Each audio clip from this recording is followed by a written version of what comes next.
أقسم بالله العظيم إنه هذا من أروع الحوارات اللي يمر علي في التاريخ. شاهد ماذا سيقول له بعد قليل. تاخذ العلاج ما يفيد العلاج بعد. لا العلاج الحين العلاج كله صار مواد كيميائية.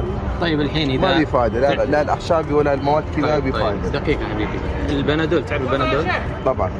انت الحين اذا صدعت تشرب البنادول ولا تضعه في جيبك؟ استخدمه بس ما بفائده. طيب تشربه ولا تضعه في جيبك؟ استخدمه. تستخدمه أليس كذلك؟ طبعا. لو واحد جاء علق البنادول في رقبته يذهب الصداع؟ صحيح. كذلك القرآن نقرأه نتدبره، مو نعلق على الرقاب. مو انا قلت لك كل شهر خاتم القران. ولو تختم القرآن ليش تعلق طيب في رقبتك؟ ليش تعلق في رقبتك؟ بتحلم بها روايات مرات تجيني من جيثوم او شيء، الآية تبعد عني. الجيثوم النبي أخبرنا أننا قبل أن ننام نقرأ آية الكرسي لا يقربك جيثوم ولا شيطان. ليس فقط آية الكرسي أقرأها، طيب آيات أقرأها. طيب الحين هل في فرق بين من يقرأ آية الكرسي وبين من يضع القرآن عند رأسه؟ هل يذهب منها الجيثوم من يضع القرآن عند رأسه ولا من يقرأه؟ بعد ما أقدر أحط القرآن تحت رأسي. يعني عند رأسك زي ما تعلق التميمة الآن وفيها قرآن مثلا ما يفيدك القرآن إلا إذا تدبرته وقرأته وتعبدت إلى الله في قراءته. هنا تستفاد من القرآن طبعا، تجد بركة القرآن. لكن طبعا. أن نعلق هذه فيه استهانة بكتاب الله، أن يعلق في الرقاب صحيح. كما يعلق النصارى الصليب كما صلى الله عليه وسلم. قل آمين يا مصطفى. آمين يا رب. الله يهديك لما كان عليه النبي وآل بيت النبي والصحابة. طلب إن شاء الله. تفضل. بس أقرأ سورة الفاتحة عن أم البنين. طيب سيدنا محمد عليه الصلاة والسلام زار المقبرة هذه؟ صحيح. هل قرأ الفاتحة؟ هو بعد كله هو بذاك الزمان. طيب هو قرأ الفاتحة عليه الصلاة والسلام؟ ذاك الزمان كله هو. طيب هو البلاد. سيدنا رسول الله هل قرأ الفاتحة في البقيع؟ قرأ الفاتحة؟ لست أدري. طيب النبي الله قال وما أتاكم الرسول فخذوه، نبينا زار البقيع الشهداء ما قرأ الفاتحة، ليش أنا أخالفه؟ هل أنا علمت ما جاء إلى سيدي محمد عليه الصلاة والسلام؟ صحيح. عليه الصلاة والسلام. أسأل فقط يعني ما الدنيا ما تسوى، يوم لا ينفع ولا مال ولا بنون. أيوة. الدنيا ما تسوى. الله سبحانه وتعالى إذا مضى الصك وانطع عزرائيل وتعرف السماوات. يعني أعرف أضربك هكذا لو تضربني؟ سيدي حجي اسمعني مصطفى. مستقيما نسير هكذا. مصطفى أنت تريد مع النبي في الجنة؟ تريد مع رسول الله؟ طيب الله أعطانا الطريق، قال ما أتاكم الرسول فأخذوه وما نهاكم عنه فانتهوا. طبعا. طيب. عليهم يقول لك الموت أشرف من الحياة ب1000 مرة. من أين؟ من كثر الخيانة والقشاوة ولا أي شيء. صح أم لا؟ اسمعني انت كلامك هذا ما ينفعك ولا يفيدك. اللي ينفعك انك اذا زرت المقبره تقول ماذا فعل من امرت باتباعه محمد عليه الصلاه والسلام، وتقرا القران، تقول السلام عليكم اهل الديار من المؤمنين طبعا. والمسلمين وانا ان شاء الله بكم لاحقون، نسال الله لنا ولكم العافيه. رواه الامام مسلم ان شاء الله. هذه الروايه ذكرها علي رضي الله عنه، ذكرها امامنا جعفر الصادق رضي الله عنه، ذكرها ال البيت، ذكرها الصحابه. ليش نخالف نهجهم ونذهب ندور على قبور ما ثبتت اصحابها؟ لا ما يحتاج. يعني اسالك الان، انت تقول هنا قبر ام البنين اليس كذلك؟ طبعا. تدري ان هذا القبر مرتفع على قبر الرسول ب6 أمتار؟ لا ما راح ننزل جوا. انا عارف بس كيف حتى لو 6 أمتار احنا راح ننزل. طيب اسمعني، كيف عرفنا انه قبر ام البنين والقبور في عهد النبي عليه الصلاه والسلام مستويه بالبقيع؟ لان هسه فاطمه الزهراء معلوم هذه القبه الى فاطمه الزهراء ليس معلوم. فاطمة سيدة نساء أهل الجنة رضي الله عنها وأرضاها، وحشرنا وإياها في البقيع، دفنها علي بن أبي طالب رضي الله عنه. ليس في مكان واحد مدفونة، دفنها في البقيع رضي الله عنها. صحيح. فلا نعرف قبر فاطمة ولا قبر عثمان ولا نعرف قبر عائشة ولا قبر الحسن، كلهم في البقيع رضي الله عنهم وأرضاهم. البقيع القديمة مستوية بقبر محمد عليه الصلاة والسلام، البقيع الحديثة مرتفعة على البقيع على قبر النبي ب6 أمتار. طبعا. كيف لا نبين؟ بس احنا ما راح ننزل تحت فوق، بس نقرا الفاتحه في امان الله. زور كما زار نبيك عليه الصلاه والسلام. السلام عليكم اهل الديار من المؤمنين والمسلمين. نكتفي بسنه محمد تكون معه في الجنه، نسال الله لنا ولك الهدايه. هسه ماشي انا معك. كيف؟ انا معك فقط. لو كنت اعرف قبر ام البنين لتشرفت وقلت هذا قبره. لا فقط طاع السبابه هي فقط. اقراها في امان الله. ما في فائده يا حج. واليوم ان شاء الله نتوكل يا مصطفى لا تتعلق ببشر، تعلق برب البشر. لا برب البشر. طبعا. طيب انت لما تذهب تقول هذا قبر فلان وفلان ما تستفاد من ذلك، ايش تستفيد؟ بعد الله اعلم. كيف الله اعلم؟ نحن نزور القبور لان النبي قال فانها تذكركم الاخره، ما نزورها لاجل نتعلق ببيبان او نتعلق بتراب او باحجار. نحن اعزه بديننا باسلامنا. اليوم الشفاء يا رب العالمين. طيب طبعا كل شيء يا رب العالمين. بس انا اقول لك يعني لان زوجة مولانا امير المؤمنين فقط. طيب زوجة مولانا على رأسي وعيني، زوج علي وزوجات علي. انا ما اقول لك لكن سابها له كافر له شيء له. سيدنا علي رضي الله عنه وارضاه ألم يقتل؟ ألم يقتل؟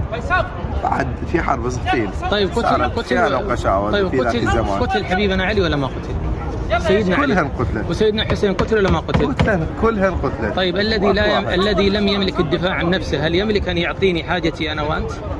الله أكبر. الله أعلم. كيف الله أعلم؟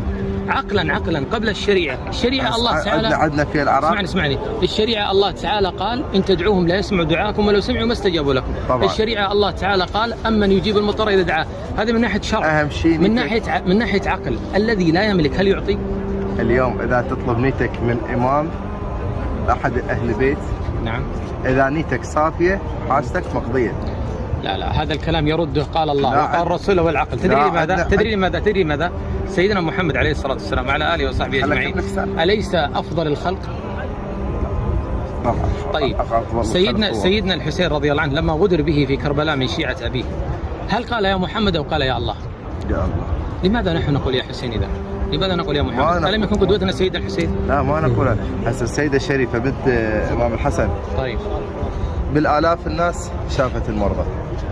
لا هذا كلامك. هي لو كانت تشاف المرضى ما ماتت مريضة. أنا ما أقول لك. وما قتل أقاربها وما مات. حتى إمام زين العابدين استشهد مريض. اسمعني سيدنا الحسين ألا تعتقدون أنه مات عطشانا؟ طبعا. طيب الذي مات عطشانا ولم يستطيع أن يروي نفسه هل يرويك؟ بعد المنع. هل يشفيك؟ بعد المنع ذاك الماء عن ذاك الزمان. طيب هل من مات عطشان يستطيع أن يرويك؟ ليس بعد موجود. بعد أصحابه موجودين. طيب أصحابه الآن هل ينفعون؟ إذا سيدنا حسين هو رأس الهرم ما نفع نفسه كيف من أتباعه ينفعون أنفسهم؟ بعد ينفع نفسه شلون ما ينفع نفسه؟ طيب بالآلاف الناس شافه.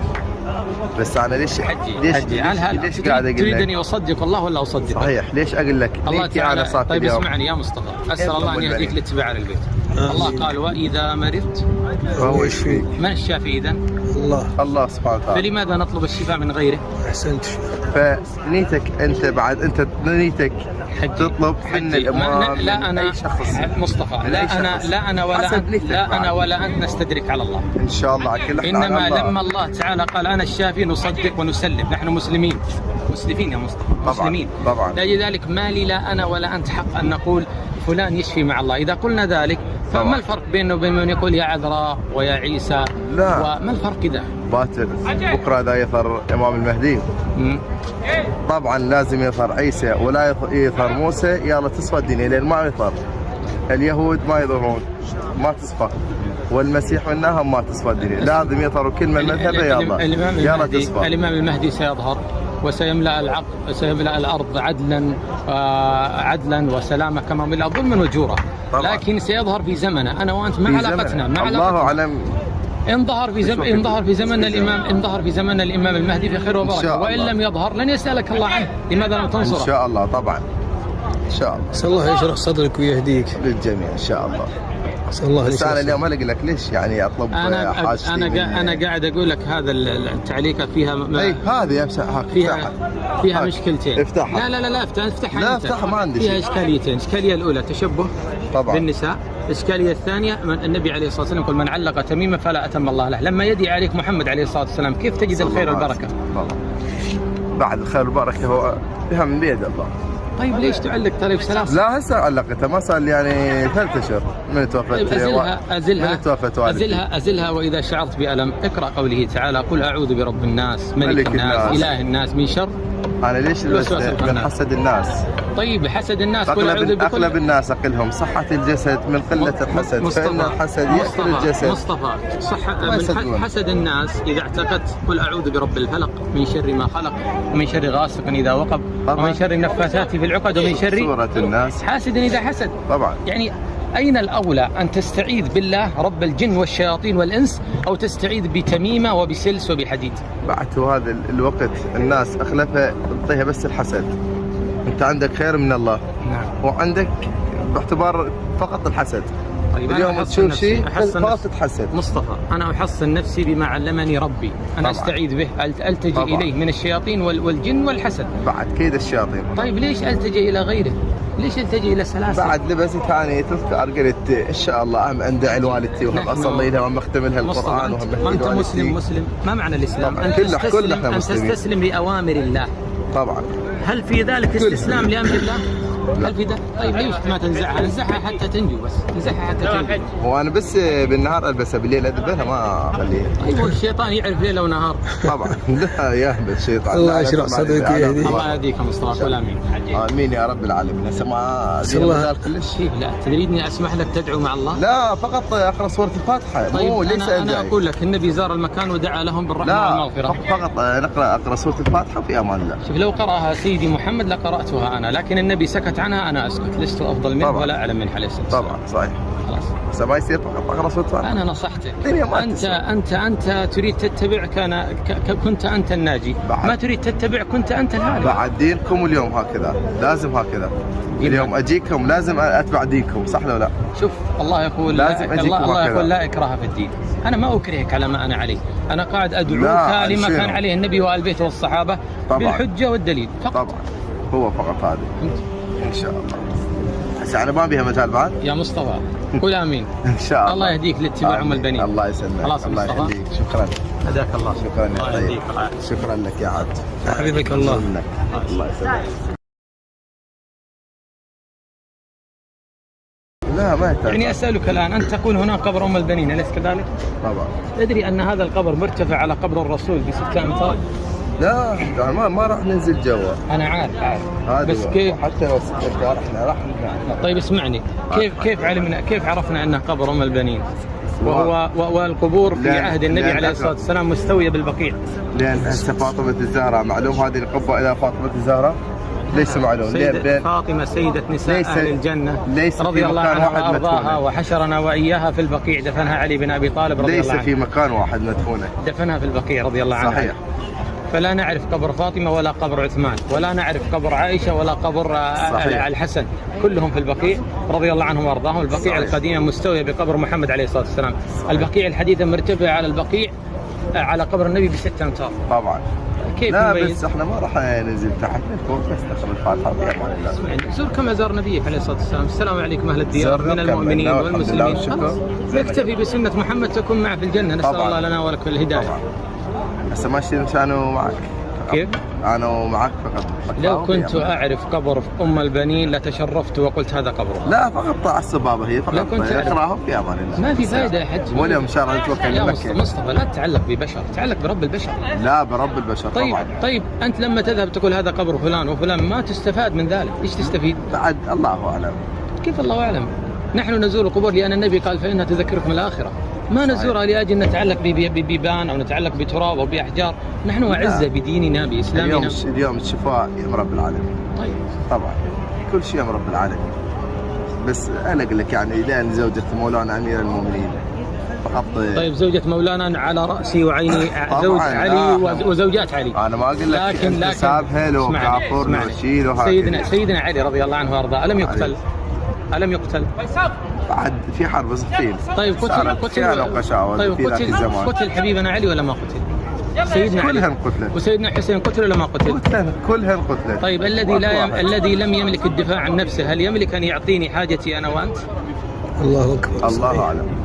كيف الله اعلم؟ عقلا قبل الشريعه الله تعالى عندنا في العراق. اسمعني الشريعه الله تعالى قال ان تدعوهم لا يسمعوا دعاءكم ولو سمعوا ما استجابوا لكم. طبعا. الشريعه الله تعالى قال امن يجيب المضطر اذا دعاه. هذا من ناحيه شرع. اهم شيء من ناحيه عقل. الذي لا يملك هل يعطي؟ اليوم اذا تطلب نيتك من امام احد اهل البيت، نعم، اذا نيتك صافيه حاجتك مقضيه. لا هذا الكلام يرده قال الله وقال الرسول والعقل. تدري لماذا؟ سيدنا محمد عليه الصلاة والسلام وعلى آله وصحبه أجمعين أليس أفضل الخلق؟ طيب سيدنا الحسين رضي الله عنه لما غدر به في كربلاء من شيعة أبيه هل قال يا محمد أو قال يا الله؟ يا الله. لماذا نحن نقول يا حسين إذا؟ لماذا نقول يا محمد؟ ألم يكن قدوتنا سيدنا الحسين؟ لا ما نقولها. هسه السيدة الشريفة بنت إمام الحسن طيب بالآلاف الناس شافت المرضى. بالآلاف لا الناس. هذا كلامك. هي لو كانت تشاف المرأة لا. ما ماتت مريضة أنا ما أقول لك وما قتل أقاربها وما مات. حتى إمام زين العابدين استشهد مريض. اسمعني سيدنا الحسين ألا تعتقدون أنه مات عطشانا؟ طبعا. طيب الذي مات عطشانا ولم يستطيع أن يروي نفسه هل يرويك؟ بعد المنع. هل يشفيك؟ بعد المنع ذاك الماء عن ذاك الزمان. طيب هل من مات عطشان يستطيع أن يرويك؟ ليس بعد موجود، لا بعد أصحابه موجودين. طيب أصحابه الآن هل ينفعون؟ إذا سيدنا حسين هو رأس الهرم ما نفع نفسه، كيف من أتباعه ينفعون أنفسهم؟ بعد ينفع نفسه، شلون ما ينفع نفسه؟ طيب بالآلاف الناس شافه. بس أنا ليش قاعد أقول تريدني أصدق الله ولا أصدق؟ صحيح. ليش أقول لك؟ الله تعالى. أنا طيب اسمعني يا مصطفى، أسأل الله أن يهديك لاتباع البيت. الله قال وإذا مرضت فهو يشفيك. من الشافي إذن؟ الله سبحانه وتعالى. فلماذا نطلب الشفاء من غيره؟ أحسنت. فنيتك أنت بعد أنت نيتك تطلب من الإمام. لا أنا أي شخص مصطفى، لا أنا ولا أنت نستدرك على الله إن شاء الله. إنما لما الله تعالى قال أنا الشافي نصدق ونسلم. نحن مسلمين يا مصطفى، مسلمين. طبعا. لذلك ما لي لا أنا ولا أنت حق أن نقول فلان يشفي مع الله. إذا قلنا ذلك فما الفرق بينه وبين من يقول يا عذراء ويا عيسى؟ لا. وما الفرق كذا؟ باكر بكرة إذا يظهر إمام المهدي طبعا لازم يظهر عيسى ولا يظهر موسى. يلا تصفى الدنيا لأن ما يظهر. اليهود ما يظهرون ما تصفى، والمسيح منها ما تصفى الدنيا. لازم يظهروا كلمة المذهبة. يلا تصفى. الإمام المهدي سيظهر وسيملأ الأرض عدلا وسلامة كما ملأ ظلما وجورا. لكن سيظهر في زمنه. أنا وأنت ما علاقتنا. الله أعلم. إن ظهر في زمن الإمام المهدي في خير وبركة، وإن لم يظهر لن يسألك الله عنه. لماذا لم تنصره؟ إن شاء الله. طبعا إن شاء الله. أسأل الله يشرح صدرك ويهديك للجميع إن شاء الله.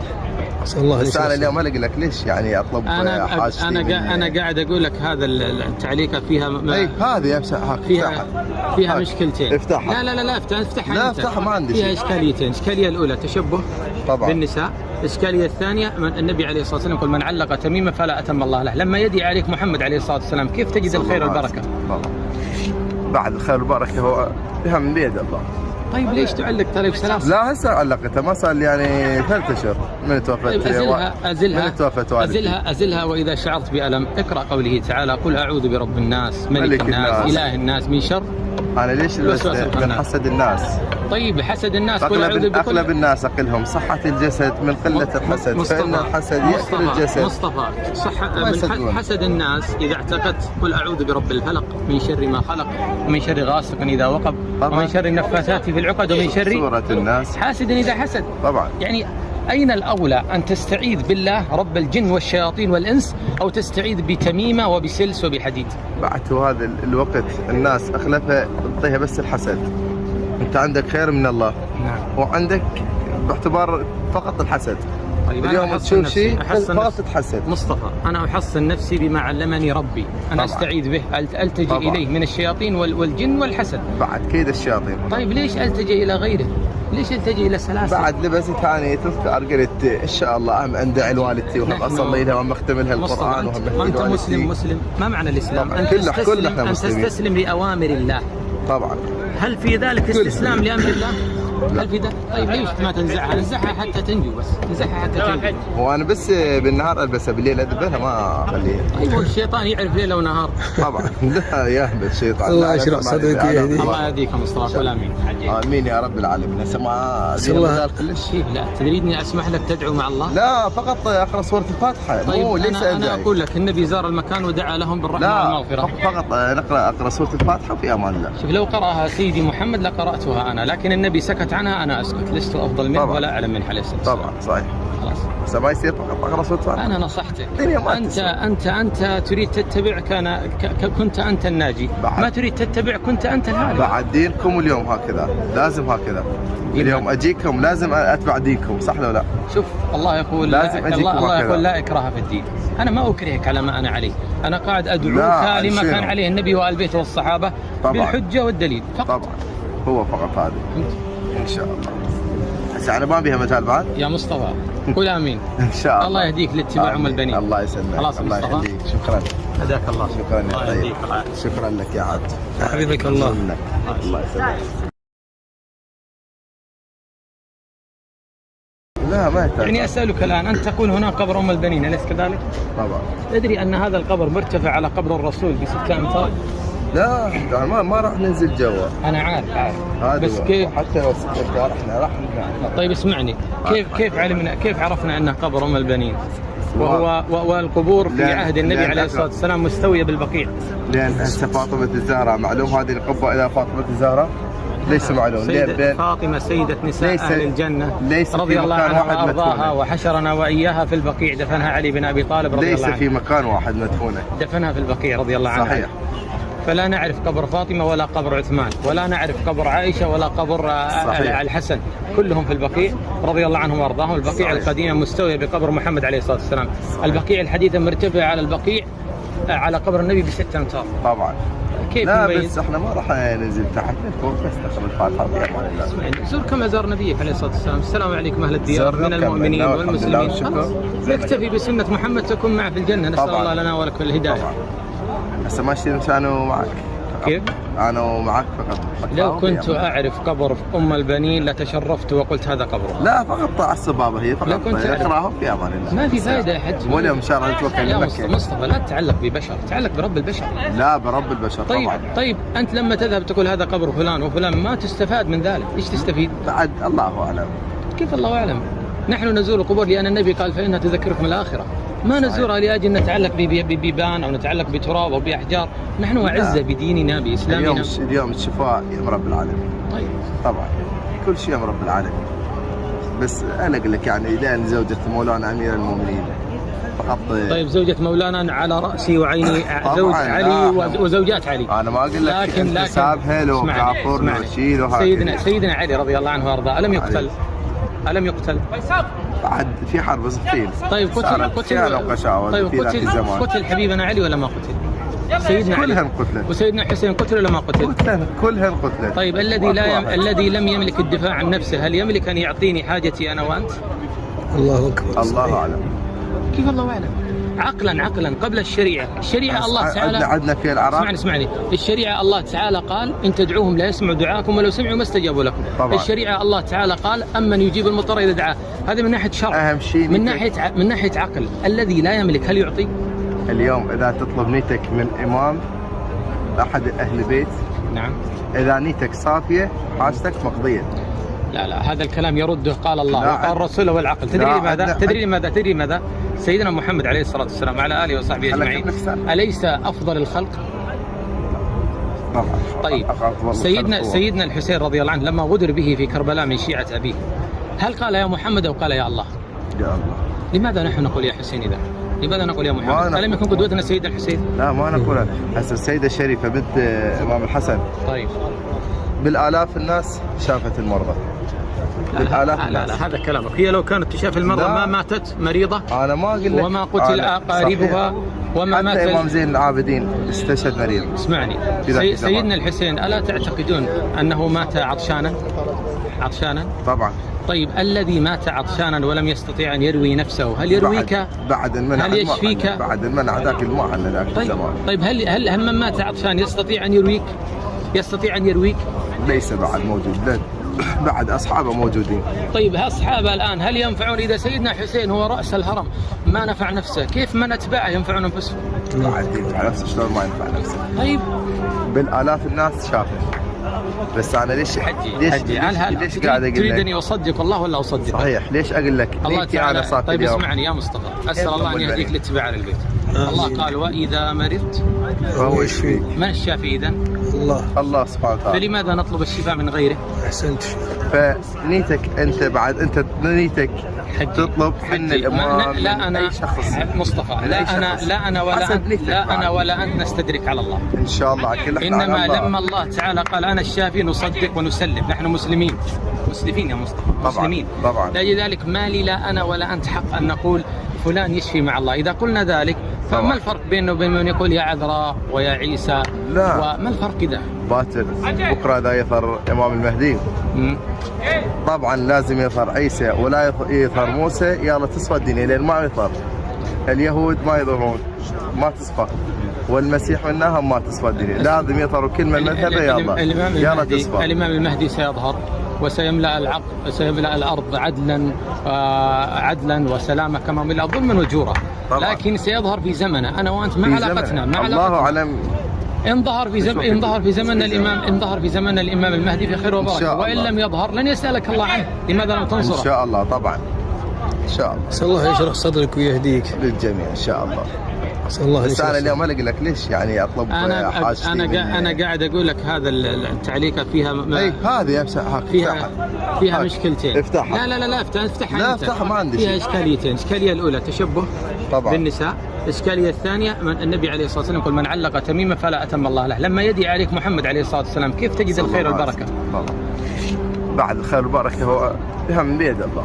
طيب ليش تعلق طيب سلاسل؟ لا هسه علقتها ما صار لي يعني 3 أشهر من توفت. طيب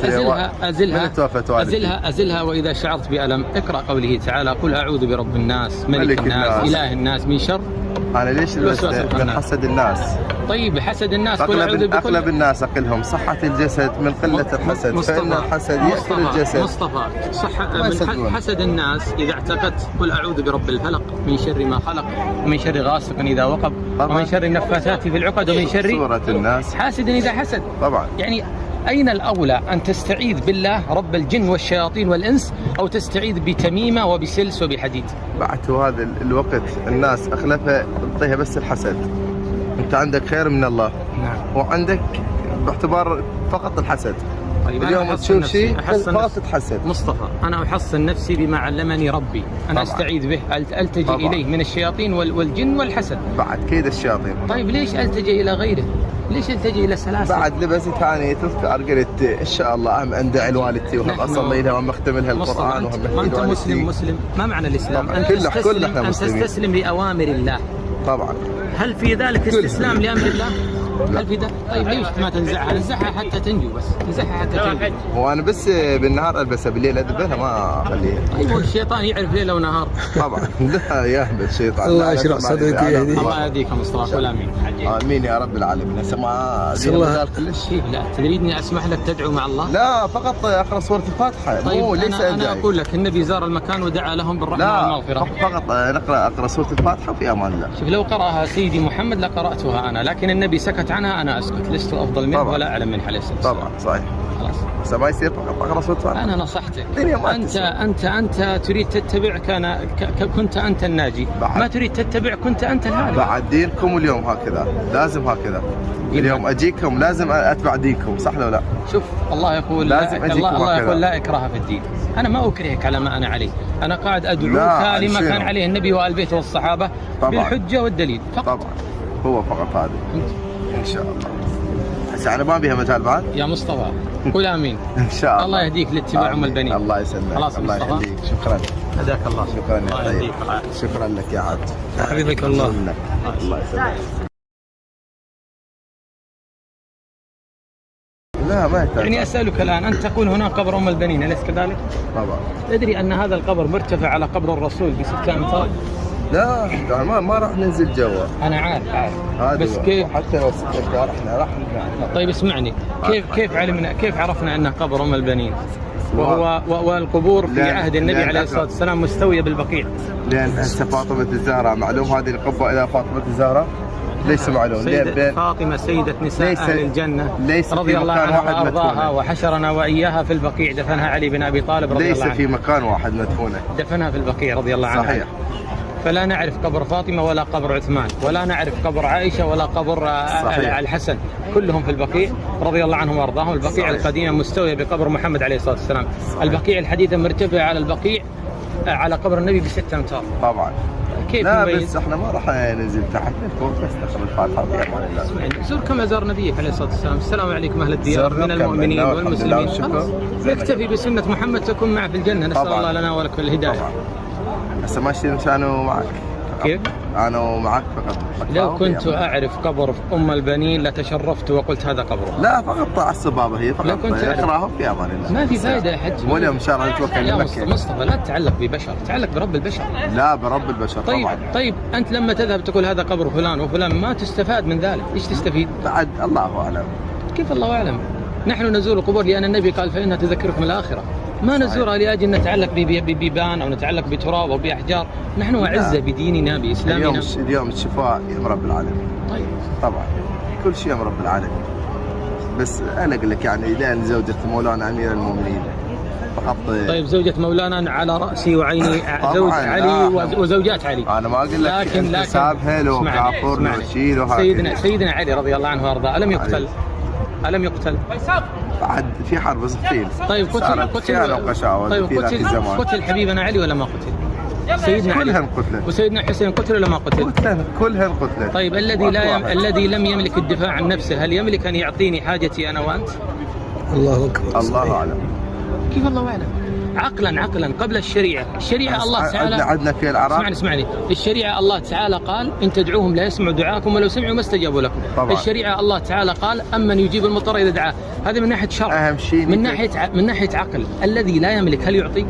اليوم اذا تطلب نيتك من امام احد اهل البيت، نعم، اذا نيتك صافيه حاجتك مقضيه. لا هذا الكلام يرده قال الله وقال الرسول والعقل. تدري لماذا؟ سيدنا محمد عليه الصلاة والسلام وعلى آله وصحبه أجمعين أليس أفضل الخلق؟ طيب سيدنا الحسين رضي الله عنه لما غدر به في كربلاء من شيعة أبيه هل قال يا محمد أو قال يا الله؟ يا الله. لماذا نحن نقول يا حسين إذا؟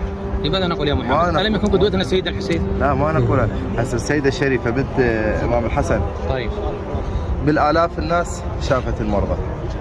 لا هذا كلامك. هي لو كانت تشاف المرضى ما ماتت مريضة. أنا ما أقول لك. وما قتل أقاربها وما مات. حتى إمام زين العابدين استشهد مريض. اسمعني سيدنا الحسين ألا تعتقدون أنه مات عطشانا؟ طبعا.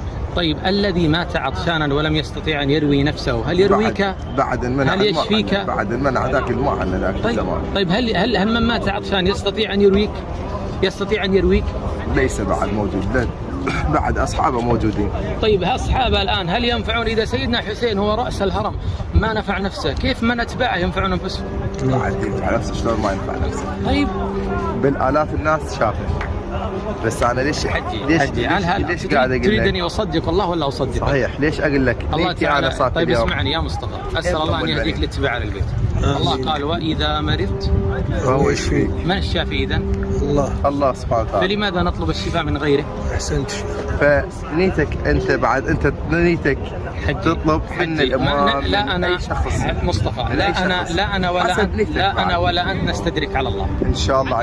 إنما لما الله تعالى قال أنا الشافي نصدق ونسلم. نحن مسلمين يا مصطفى. مسلمين طبعا. لذلك ما لي لا أنا ولا أنت حق أن نقول فلان يشفي مع الله. إذا قلنا ذلك فما الفرق بينه وبين من يقول يا عذراء ويا عيسى؟ لا. وما الفرق كذا؟ باكر بكره اذا يظهر امام المهدي طبعا لازم يظهر عيسى ولا يظهر موسى. يلا تصفى الدنيا لان ما يظهر. اليهود ما يظهرون ما تصفى، والمسيح منهم ما تصفى الدنيا. لازم يظهروا كل من مذهبه.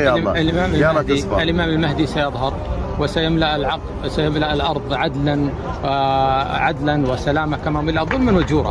لكن سيظهر في زمنه أنا وأنت ما علاقتنا. الله أعلم.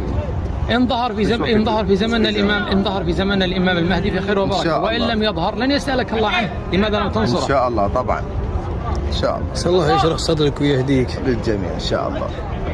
بس أنا اليوم ألاقي لك ليش يعني أطلب حاجتي. أنا قاعد أقول لك هذا التعليقة فيها هذه فيها مشكلتين. افتحها. لا افتحها. لا افتحها ما عندي. فيها إشكاليتين. الإشكالية الأولى تشبه طبعا بالنساء. الإشكالية الثانية النبي عليه الصلاة والسلام يقول من علق تميمة فلا أتم الله له. لما يدعي عليك محمد عليه الصلاة والسلام كيف تجد الخير والبركة؟ بعد الخير والبركة هو من بيد الله. طيب ليش تعلق طريق سلاسل؟ لا هسه علقتها ما صار يعني 3 أشهر من توفت. طيب أزلها وإذا شعرت بألم اقرأ قوله تعالى قل أعوذ برب الناس ملك الناس إله الناس من شر انا ليش الوسواس من الخناس. حسد الناس. طيب حسد الناس قل أعوذ اغلب الناس اقلهم صحة الجسد من قلة الحسد، فإن الحسد يأكل الجسد. مصطفى صح ما يصدقون. من حسد الناس إذا اعتقدت قل أعوذ برب الفلق من شر ما خلق ومن شر غاسق إذا وقب طبعاً. ومن شر النفاثات في العقد ومن شر صورة الناس حاسد إذا حسد. طبعا. يعني أين الأولى أن تستعيذ بالله رب الجن والشياطين والإنس أو تستعيذ بتميمة وبسلس وبحديد؟ بعد هذا الوقت الناس اغلبها تعطيها بس الحسد. انت عندك خير من الله نعم. وعندك باعتبار فقط الحسد. طيب أنا اليوم أحصن تشوف نفسي- شيء أحصن فقط نفسي. تتحسد. مصطفى أنا أحصن نفسي بما علمني ربي، أنا طبعاً. أستعيذ به، ألتجئ طبعاً. إليه من الشياطين والجن والحسد. بعد كيد الشياطين. طيب ليش ألتجئ إلى غيره؟ ليش ألتجئ إلى سلاسل؟ بعد لبس ثاني تذكر قلت ان شاء الله هم اندعي لوالدتي وهم نحن- اصلي لها وهم اختم لها مصطفى القران وهم أنت, اهدي وأنت والدتي. مسلم ما معنى الإسلام؟ طبعاً. أن كلنا تستسلم أن مسلمين. تستسلم لأوامر الله. طبعا. هل في ذلك استسلام لأمر الله؟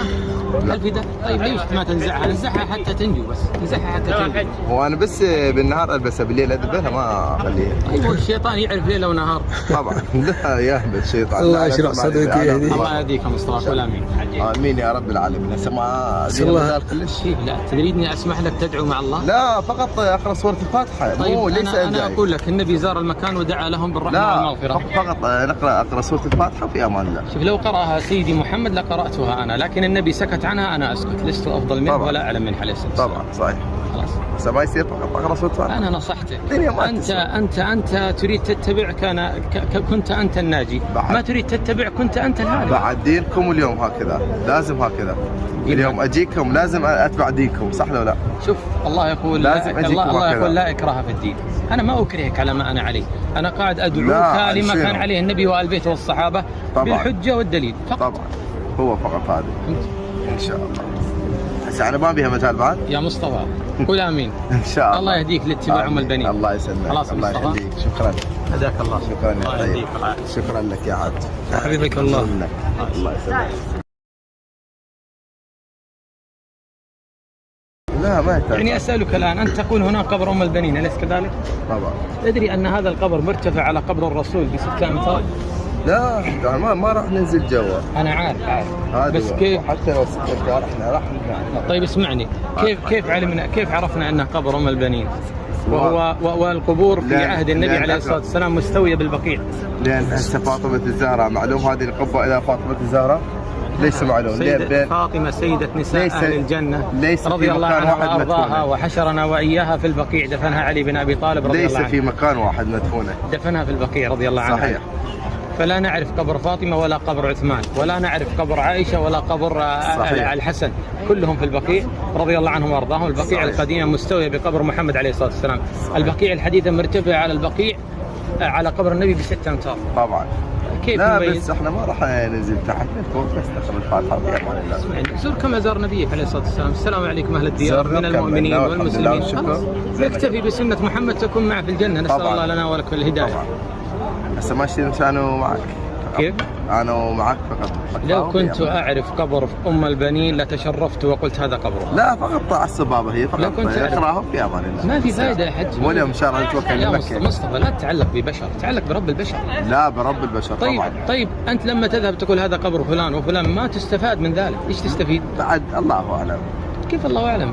نحن نزور القبور لأن النبي قال فإنها تذكركم الآخرة، ما نزورها لأجل نتعلق ببيبان أو نتعلق بتراب أو بأحجار. نحن أعزة بديننا بإسلامنا. اليوم الشفاء يم رب العالمين. طيب طبعا كل شيء يم رب العالمين. بس انا اقول لك يعني لان زوجة مولانا امير المؤمنين فقط. طيب زوجة مولانا على رأسي وعيني، طبعاً، زوج علي لا. وزوجات علي. انا ما اقول لك لكن حسابها لو اسمعني، كافر لو اسمعني. شيء لو سيدنا علي رضي الله عنه وارضاه ألم يقتل؟ ألم يقتل؟ بعد في حرب صفين. طيب قتل حبيبنا علي ولا ما قتل؟ سيدنا علي كلهم قتلت. وسيدنا حسين قتل ولا ما قتل؟ كلهم قتلت. طيب الذي لم يملك الدفاع عن نفسه هل يملك أن يعطيني حاجتي أنا وأنت؟ الله أكبر. الله اعلم. كيف الله أعلم؟ عقلا قبل الشريعة الله تعالى عندنا في العراق. اسمعني الشريعة الله تعالى قال إن تدعوهم لا يسمعوا دعاءكم ولو سمعوا ما استجابوا لكم. طبعا. الشريعة الله تعالى قال أمن يجيب المضطر إذا دعاه. هذا من ناحية شرع. أهم شيء من ناحية عقل الذي لا يملك هل يعطي؟ اليوم اذا تطلب نيتك من امام احد اهل البيت نعم. إذا نيتك صافية حاجتك مقضية. لا هذا الكلام يرده قال الله لا وقال الرسول والعقل. تدري لماذا سيدنا محمد عليه الصلاة والسلام وعلى آله وصحبه أجمعين أليس أفضل الخلق؟ طيب سيدنا الحسين رضي الله عنه لما غدر به في كربلاء من شيعة أبيه هل قال يا محمد أو قال يا الله؟ يا الله. لماذا نحن نقول يا حسين إذا؟ لماذا نقول يا محمد؟ ألم يكن قدوتنا سيدنا الحسين؟ لا ما نقول هسه السيدة الشريفة بنت إمام الحسن طيب بالآلاف الناس شافت المرضى. لا هذا كلامك. هي لو كانت تشاف المرضى ما ماتت مريضة. أنا ما أقول لك وما قتل أقاربها وما مات. حتى إمام زين العابدين استشهد مريض. اسمعني سيدنا الحسين ألا تعتقدون أنه مات عطشانا؟ طبعا. طيب الذي مات عطشانا ولم يستطيع أن يروي نفسه هل يرويك؟ بعد المنع. هل يشفيك؟ بعد المنع ذاك الماء على ذاك الزمان. طيب هل من مات عطشان يستطيع أن يرويك؟ ليس بعد موجود. بعد أصحابه موجودين. طيب أصحابه الآن هل ينفعون؟ إذا سيدنا حسين هو رأس الهرم ما نفع نفسه كيف من أتباعه ينفعون أنفسهم؟ بعد ينفع نفسه شلون ما ينفع نفسه؟ طيب بالآلاف الناس شافه. بس أنا ليش قاعد أقول لك؟ تريدني أصدق الله ولا أصدق؟ صحيح. ليش أقول لك؟ الله تعالى. طيب اسمعني يا مصطفى أسأل الله أن يهديك لاتباع البيت. الله قال وإذا مرضت فهو يشفيك. من الشافي إذن؟ الله سبحانه وتعالى. فلماذا نطلب الشفاء من غيره؟ أحسنت.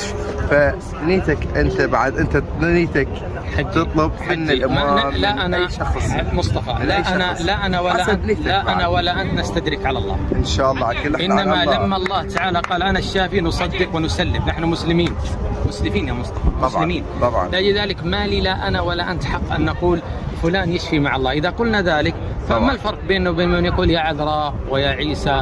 لا. وما الفرق إذا؟ باكر بكرة إذا يظهر إمام المهدي طبعا لازم يظهر عيسى ولا يظهر موسى. يلا تصفى الدنيا لأن ما يظهر اليهود ما يظهرون ما تصفى والمسيح منهم ما تصفى الدنيا. لازم يظهروا كلمة المذهبة يلا تصفى. الإمام المهدي سيظهر وسيملأ الأرض عدلا وسلامة كما ملأ ظلما وجورا.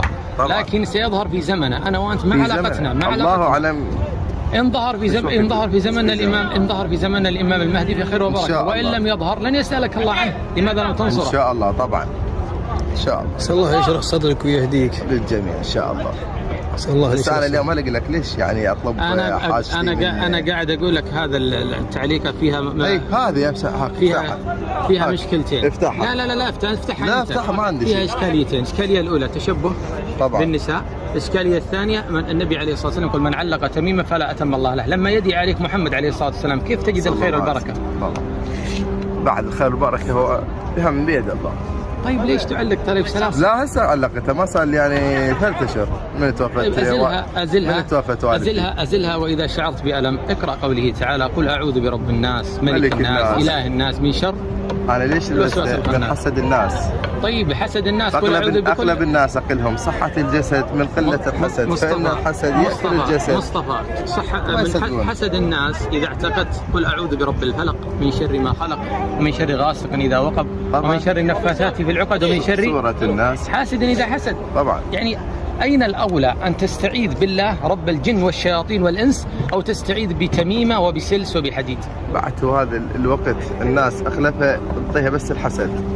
أنت عندك خير من الله. نعم. وعندك باعتبار فقط الحسد. طيب اليوم تشوف شيء فقط تتحسد. مصطفى أنا أحصن نفسي بما علمني ربي. أنا أستعيذ به ألتجئ إليه من الشياطين والجن والحسد. بعد كيد الشياطين. طيب ليش ألتجئ إلى غيره؟ ليش ألتجئ إلى سلاسل؟ بعد لبس ثاني تذكر قلت إن شاء الله أندعي لوالدتي وهم أصلي لها وهم أختم لها القرآن وهم أنت مسلم ما معنى الإسلام؟ أن تستسلم لأوامر الله. طبعا. هل في ذلك استسلام لأمر الله؟ هل في ذلك؟ طيب ليش ما تنزعها؟ نزعها حتى تنجو بس. نزعها حتى تنجو. وأنا بس بالنهار ألبسها بالليل أدبها ما أخليها. طيب الشيطان يعرف ليلة ونهار. طبعا. لا يهبل الشيطان. الله يشرح صدرك ويهديك. الله يهديك يا مصطفى ولا آمين. آمين يا رب العالمين. ما الله كلش. لا تريدني أسمح لك تدعو مع الله؟ لا فقط أقرأ سورة الفاتحة. طيب أنا أقول لك النبي زار المكان ودعا لهم بالرحمة والمغفرة. فقط أقرأ سورة الفاتحة وفي أمان الله. شوف لو قرأها سيدي محمد لقرأتها أنا لكن النبي سكت سكت عنها أنا أسكت، لست أفضل منه طبعا. ولا أعلم منه عليه الصلاة والسلام. طبعا صحيح.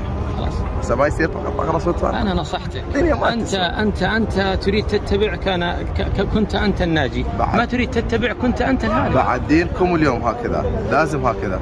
اليوم اجيكم لازم اتبع دينكم، صح ولا لا؟ شوف الله يقول لازم أجيكم الله هكذا. يقول لا إكراه في الدين. أنا ما أكرهك على ما أنا عليه، أنا قاعد أدعوك لا، لما شنو؟ كان عليه النبي وآل بيته والصحابة طبعا. بالحجة والدليل فقط. طبعا هو فقط هذا ان شاء الله. هسه انا ما بيها مجال بعد. يا مصطفى قول آمين. ان شاء الله. الله يهديك لاتباع أم البنين. الله يسلمك. خلاص الله مصطفى. يخليك. شكرا. هداك الله. شكرا يا الله طيب. يهديك العافية. شكرا لك يا عبد. حبيبك الله. الله يسلمك.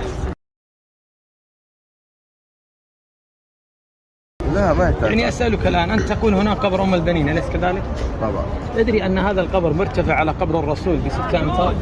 لا ما راح ننزل جوا. أنا عارف هذا بس هو. كيف؟ حتى لو 6 امتار احنا راح نعرف. طيب اسمعني، كيف عرفنا أنه قبر أم البنين؟ والقبور في لأن- عهد النبي لأن عليه الصلاة والسلام مستوية بالبقيع. لان هسه فاطمه الزهراء معلوم هذه القبه الى فاطمه الزهراء؟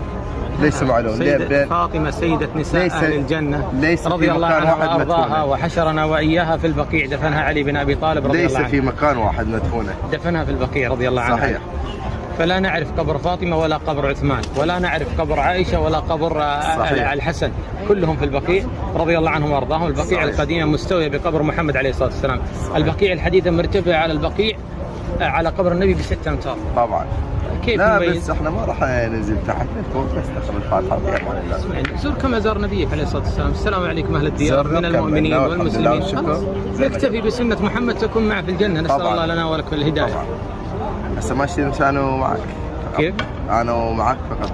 لو كنت أعرف قبر أم البنين لتشرفت وقلت هذا قبرها. لا فقط طاع الصبابه هي فقط. لو كنت أعرف. اقراهم في امان الله. ما في فائدة يا حج. واليوم ان شاء الله نتوكل يا على مصطفى لا تتعلق ببشر، تعلق برب البشر. لا برب البشر طيب طبعا. طيب أنت لما تذهب تقول هذا قبر فلان وفلان ما تستفاد من ذلك، إيش تستفيد؟ بعد الله اعلم.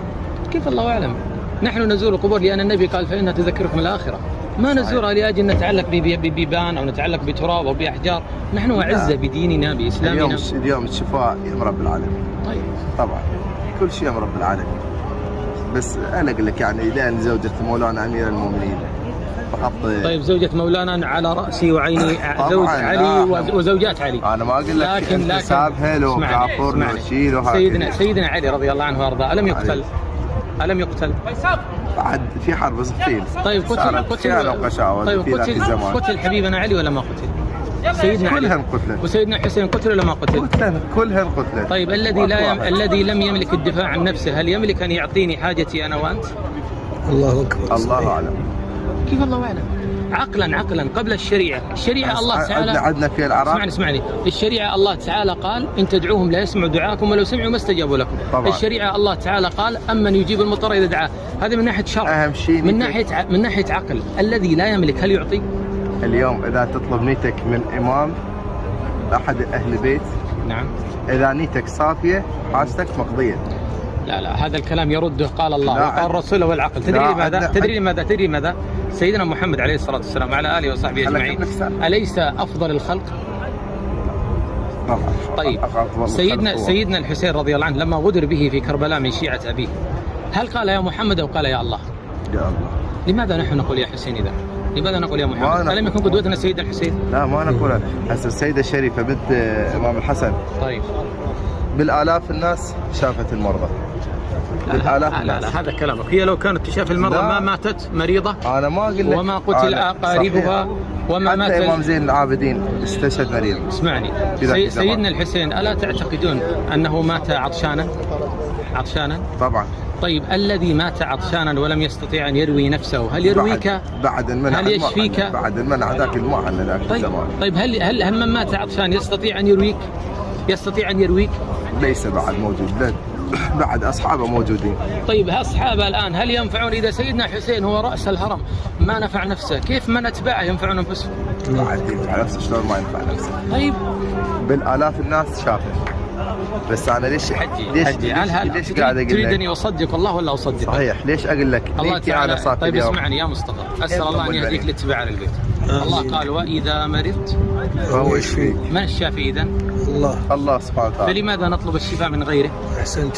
فنيتك أنت بعد أنت نيتك تطلب من الإمام لا أنا أي شخص مصطفى لا أنا ولا أنت نستدرك على الله إن شاء الله. إنما لما الله تعالى قال أنا الشافي نصدق ونسلم. نحن مسلمين يا مصطفى مسلمين. طبعا. لذلك ما لي لا أنا ولا أنت حق أن نقول فلان يشفي مع الله. إذا قلنا ذلك فما الفرق بينه وبين من يقول يا عذراء ويا عيسى؟ لا. وما الفرق كذا؟ باكر بكرة إذا يظهر إمام المهدي طبعا لازم يظهر عيسى ولا يظهر موسى. يلا تصفى الدنيا لأن ما يظهر اليهود ما يظهرون ما تصفى والمسيح منهم ما تصفى الدنيا. لازم يظهروا كل من مذهبه يلا تصفى. الإمام المهدي سيظهر وسيملأ الأرض عدلا وسلامة كما ملأ ظلما وجورا. لكن سيظهر في زمنه أنا وأنت ما علاقتنا الله أعلم. إن ظهر في زمن الإمام المهدي في خير وبركة، وإن لم يظهر لن يسألك الله عنه. لماذا لم تنصره؟ إن شاء الله طبعا إن شاء الله. أسأل الله يشرح صدرك ويهديك للجميع إن شاء الله. أسأل الله. بس أنا اليوم ألقى لك ليش يعني أطلب حاجتي. أنا قاعد أقول لك هذا التعليق فيها هذه فيها مشكلتين. افتحها. لا افتحها. لا افتحها ما عندي فيها إشكاليتين. الإشكالية الأولى تشبه طبعا بالنساء. الإشكالية الثانية من النبي عليه الصلاة والسلام يقول من علق تميمة فلا أتم الله له. لما يدعي عليك محمد عليه الصلاة والسلام كيف تجد الخير والبركة؟ بعد الخير والبركة هو من بيد الله. طيب ليش تعلق طريق سلام؟ لا هسه علقتها ما صار يعني 3 أشهر من توفت. أزلها وإذا شعرت بألم اقرأ قوله تعالى قل أعوذ برب الناس ملك الناس إله الناس من شر. أنا ليش من حسد الناس؟ طيب حسد الناس أغلب الناس أقلهم صحة الجسد من قلة الحسد. فإن الحسد يأكل الجسد. مصطفى من حسد الناس إذا اعتقدت قل أعوذ برب الفلق من شر ما خلق ومن شر غاسق إذا وقب ومن شر النفاثات في العقد ومن شر سورة الناس حاسد إذا حسد. طبعا. يعني أين الأولى أن تستعيذ بالله رب الجن والشياطين والإنس أو تستعيذ بتميمة وبسلس وبحديد؟ بعد هذا الوقت الناس أغلبها تعطيها بس الحسد. أنت عندك خير من الله. نعم. وعندك باعتبار فقط الحسد.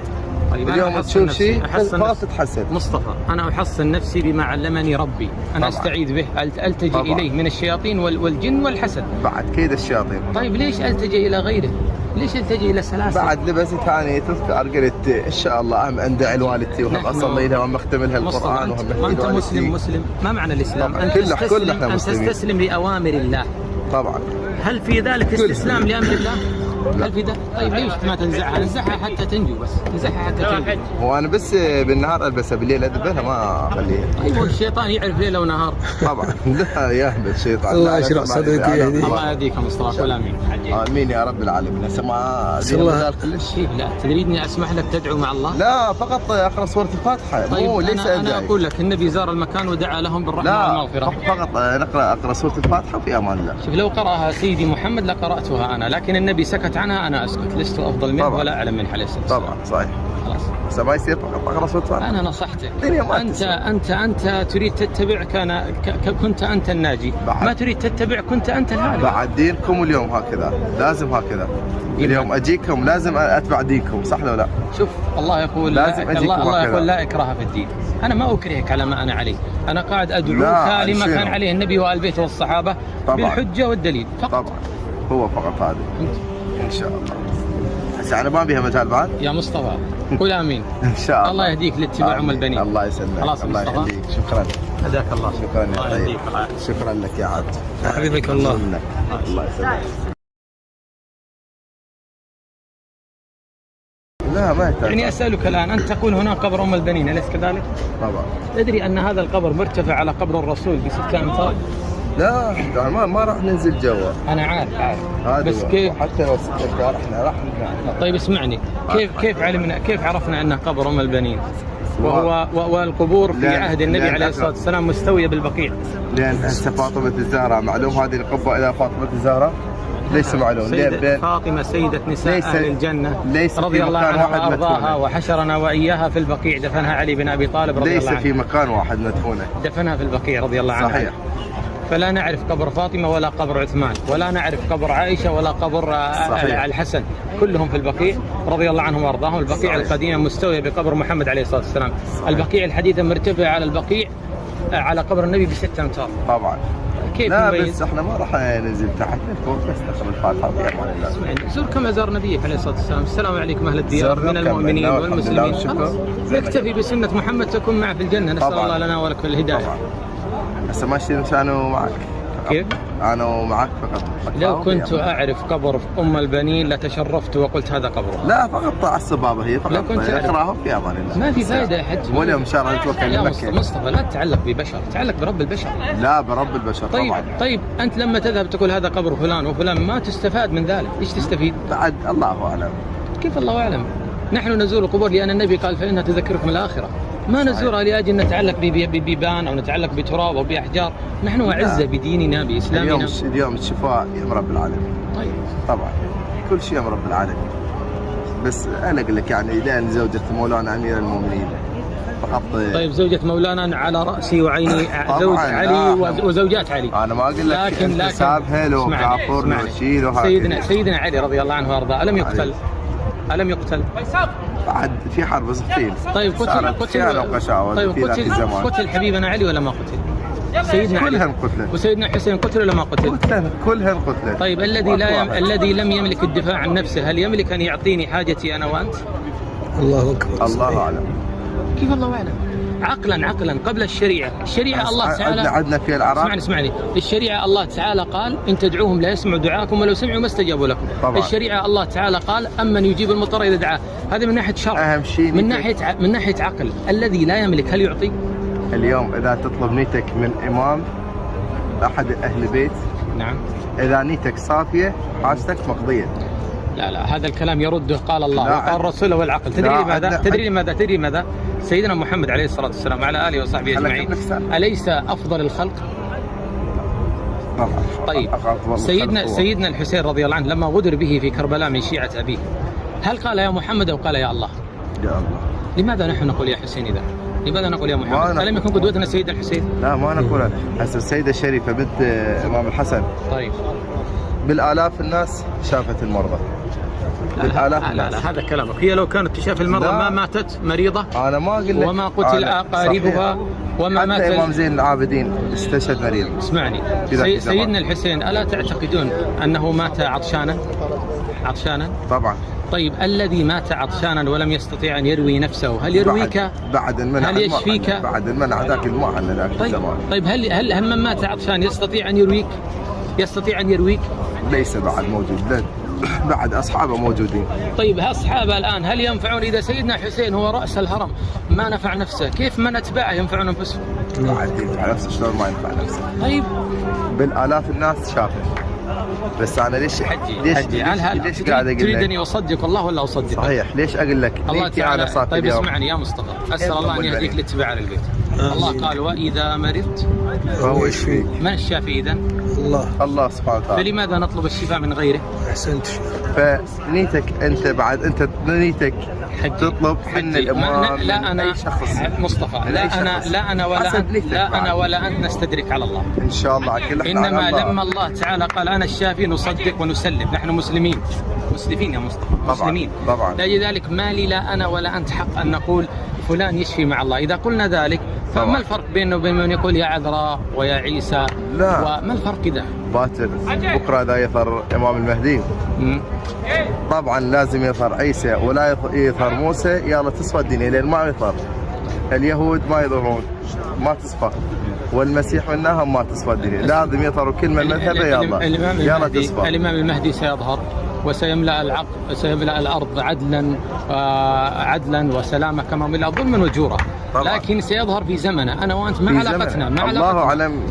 إن ظهر في زمن الإمام المهدي في خير وبركة، وإن لم يظهر لن يسألك الله عنه. لماذا لم تنصره؟ إن شاء الله. طبعا إن شاء الله. أسأل الله يشرح صدرك ويهديك للجميع إن شاء الله. أسأل الله. بس أنا اليوم أقول لك ليش يعني أطلب حاجتي. أنا قاعد أقول لك هذا التعليقة فيها هذه فيها مشكلتين. افتحها. لا افتحها. لا افتحها ما عندي فيها إشكاليتين. الإشكالية الأولى تشبه طبعا. بالنساء. الإشكالية الثانية من النبي عليه الصلاة والسلام يقول من علق تميمة فلا أتم الله له. لما يدعي عليك محمد عليه الصلاة والسلام كيف تجد الخير والبركة؟ بعد الخير والبركة هو بها من بيد الله. طيب ليش تعلق طيب سلاسل؟ لا هسه علقتها ما صار يعني 3 أشهر من توفت. طيب من توفت والدتي. أزلها وإذا شعرت بألم اقرأ قوله تعالى قل أعوذ برب الناس ملك الناس إله الناس من شر. أنا ليش من حسد الناس؟ طيب حسد الناس قل أعوذ بكل. أغلب الناس أقلهم صحة الجسد من قلة الحسد، فإن الحسد يأكل الجسد. مصطفى من حسد الناس إذا اعتقدت قل أعوذ برب الفلق من شر ما خلق ومن شر غاسق إذا وقب ومن شر النفاثات في العقد ومن شر سورة الناس حاسد إذا حسد. طبعا. يعني أين الأولى أن تستعيذ بالله رب الجن والشياطين والإنس أو تستعيذ بتميمة وبسلس وبحديد؟ بعد هذا الوقت الناس أغلبها تعطيها بس الحسد. أنت عندك خير من الله. نعم. وعندك باعتبار فقط الحسد. طيب اليوم تشوف شيء فقط تتحسد. مصطفى أنا أحصن نفسي بما علمني ربي. أنا طبعا. أستعيذ به ألتجئ طبعا. إليه من الشياطين والجن والحسد. بعد كيد الشياطين. طيب ليش ألتجئ إلى غيره؟ ليش ألتجئ إلى سلاسل؟ بعد لبس ثاني تذكر قلت إن شاء الله أهم أندعي لوالدتي وهم أصلي لها وهم أختم لها القرآن وهم أنت مسلم ما معنى الإسلام؟ طبعا. أن تستسلم لأوامر الله. طبعا. هل في ذلك استسلام لأمر الله؟ هل في ذلك؟ طيب ليش ما تنزعها؟ نزعها حتى تنجو بس، نزعها حتى تنجو. هو أنا بس بالنهار ألبسها بالليل أذبحها ما أخليها. طيب والشيطان يعرف ليلة ونهار. طبعا. لا يهبل الشيطان. الله يشرح صدرك ويهديك. الله يهديك يا مصطفى قول آمين.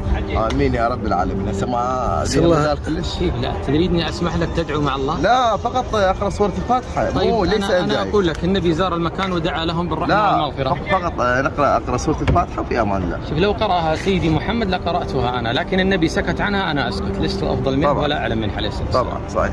خلاص. بس ما يصير فقط أقرأ سورة الفاتحة. أنا نصحتك. أنت تريد تتبع كنت أنت الناجي، ما تريد تتبع كنت أنت الهالك. بعد دينكم اليوم هكذا، لازم هكذا. اليوم أجيكم لازم أتبع دينكم، صح ولا لا؟ شوف الله يقول الله يقول لا إكراه في الدين. أنا ما أكرهك على ما أنا عليه، أنا قاعد أدعوك لما كان عليه النبي وآل بيته والصحابة بالحجة والدليل فقط. طبعا هو فقط هذا. إن شاء الله. هسه أنا ما بيها مجال بعد. يا مصطفى قول آمين. إن شاء الله. الله يهديك لاتباع أم البنين. الله يسلمك. خلاص الله مصطفى. يهديك. شكرا. هداك الله. شكرا الله يا يهديك. شكرا لك يا عبد. حبيبك الله.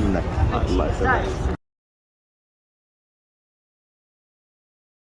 لا ما يحتاج. يعني أسألك الآن أنت تقول هناك قبر أم البنين أليس كذلك؟ طبعا. تدري أن هذا القبر مرتفع على قبر الرسول ب6 أمتار؟ لا ما راح ننزل جوا. أنا عارف بس كيف حتى لو 6 أمتار احنا راح ننزل. طيب اسمعني كيف عرفنا أنه قبر أم البنين والقبور في عهد النبي عليه الصلاة والسلام مستوية بالبقيع؟ لأن هسه فاطمة الزهراء معلوم هذه القبة إلى فاطمة الزهراء ليس معلوم. فاطمة سيدة نساء أهل الجنة رضي الله عنها وأرضاها وحشرنا وإياها في البقيع. دفنها علي بن أبي طالب رضي الله عنه. ليس في مكان واحد مدفونة. دفنها في البقيع رضي الله عنها. صحيح. فلا نعرف قبر فاطمة ولا قبر عثمان ولا نعرف قبر عائشة ولا قبر الحسن، كلهم في البقيع رضي الله عنهم وأرضاهم. البقيع القديمة مستوية بقبر محمد عليه الصلاة والسلام. البقيع الحديثة مرتفعة على البقيع على قبر النبي ب6 أمتار. طبعا. كيف لا نميز؟ بس احنا ما راح ننزل تحت فوق بس نقرا الفاتحه في امان الله. زور كما زار نبيك عليه الصلاه والسلام. السلام عليكم اهل الديار من المؤمنين والمسلمين. نكتفي بسنه محمد تكون معه في الجنه. نسال الله لنا ولكم الهدايه. طبعا. هسه ماشي انا معك. كيف؟ انا معك فقط. لو كنت اعرف قبر ام البنين لتشرفت وقلت هذا قبره. لا فقط على الصبابه هي فقط. لو كنت اقراهم في امان الله. ما في فائده يا حج. واليوم ان شاء الله نتوكل يا على مصطفى لا تتعلق ببشر، تعلق برب البشر. لا برب البشر. طبعا. طيب انت لما تذهب تقول هذا قبر فلان وفلان ما تستفاد من ذلك، ايش تستفيد؟ بعد الله اعلم. كيف الله اعلم؟ نحن نزور القبور لان النبي قال فانها تذكركم الاخره. ما نزورها لاجل نتعلق ببيبان او نتعلق بتراب او باحجار. نحن اعزه بديننا باسلامنا. اليوم الشفاء يا رب العالمين. طيب طبعا كل شيء يا رب العالمين. بس انا اقول لك يعني لان زوجة مولانا امير المؤمنين فقط. طيب زوجة مولانا على راسي وعيني. زوج علي وزوجات علي. انا ما اقول لك لكن حسابها لو كافر لو شيء لو سيدنا علي رضي الله عنه وارضاه الم يقتل؟ بعد في حرب صفين. طيب قتل قتل حبيبنا علي ولا ما قتل؟ سيدنا علي كلهن قتلت. وسيدنا حسين قتل ولا ما قتل؟ كلهن قتلت. طيب الذي لم يملك الدفاع عن نفسه، هل يملك أن يعطيني حاجتي أنا وأنت؟ الله أكبر. الله أعلم. كيف الله أعلم؟ عقلا قبل الشريعة الله تعالى عندنا في العراق. اسمعني الشريعة الله تعالى قال إن تدعوهم لا يسمعوا دعاءكم ولو سمعوا ما استجابوا لكم. طبعا. الشريعة الله تعالى قال أمن يجيب المضطر إذا دعاه. هذا من ناحية شرع. أهم شيء من ناحية عقل، الذي لا يملك هل يعطي؟ اليوم إذا تطلب نيتك من إمام أحد أهل بيت، نعم، إذا نيتك صافية حاجتك مقضية. لا هذا الكلام يرده قال الله وقال رسوله والعقل. تدري لماذا؟ سيدنا محمد عليه الصلاة والسلام وعلى آله وصحبه أجمعين أليس أفضل الخلق؟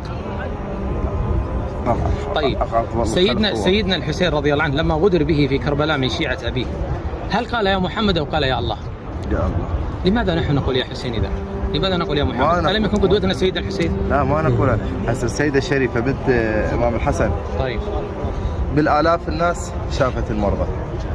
لا هذا كلامك. هي لو كانت تشاف المرضى ما ماتت مريضة. أنا ما أقول لك وما قتل أقاربها وما مات. حتى إمام زين العابدين استشهد مريض. اسمعني سيدنا الحسين ألا تعتقدون أنه مات عطشانا؟ طبعا.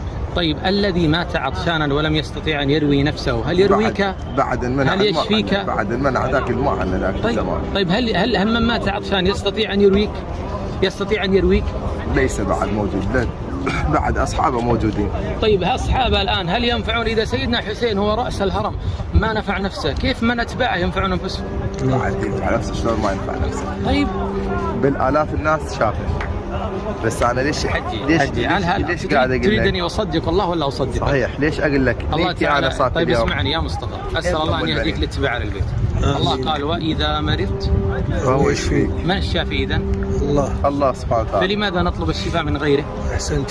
فنيتك أنت أنت نيتك تطلب من الإمام. لا أنا شخص مصطفى، لا أنا ولا أنت نستدرك على الله إن شاء الله. إنما لما الله تعالى قال أنا الشافي نصدق ونسلم. نحن مسلمين يا مصطفى. مسلمين طبعا. لذلك ما لي لا أنا ولا أنت حق أن نقول فلان يشفي مع الله. إذا قلنا ذلك فما الفرق بينه وبين من يقول يا عذراء ويا عيسى؟ لا. وما الفرق كذا؟ باكر بكرة إذا يظهر إمام المهدي طبعا لازم يظهر عيسى ولا يظهر موسى. يلا تصفى الدنيا لأن ما يظهر. اليهود ما يظهرون ما تصفى، والمسيح منهم ما تصفى الدنيا. لازم يظهروا كل من مذهبه. يلا تصفى. الإمام المهدي سيظهر وسيملأ الأرض عدلا وسلامة كما ملأ ظلما وجورا. لكن سيظهر في زمنه أنا وأنت ما علاقتنا. الله أعلم. إن ظهر في زمن الإمام المهدي في خير وبركة، وإن لم يظهر لن يسألك الله عنه. لماذا لم تنصره؟ إن شاء الله. طبعا إن شاء الله. أسأل الله يشرح صدرك ويهديك للجميع إن شاء الله. أسأل الله. بس أنا اليوم أقول لك ليش يعني أطلب حاجتي. أنا قاعد أقول لك هذا التعليق فيها هذه فيها مشكلتين. افتحها. لا افتحها. لا افتحها ما عندي فيها إشكاليتين. الإشكالية الأولى تشبه طبعا بالنساء. الإشكالية الثانية النبي عليه الصلاة والسلام يقول من علق تميمة فلا أتم الله له. لما يدي عليك محمد عليه الصلاة والسلام كيف تجد الخير والبركة؟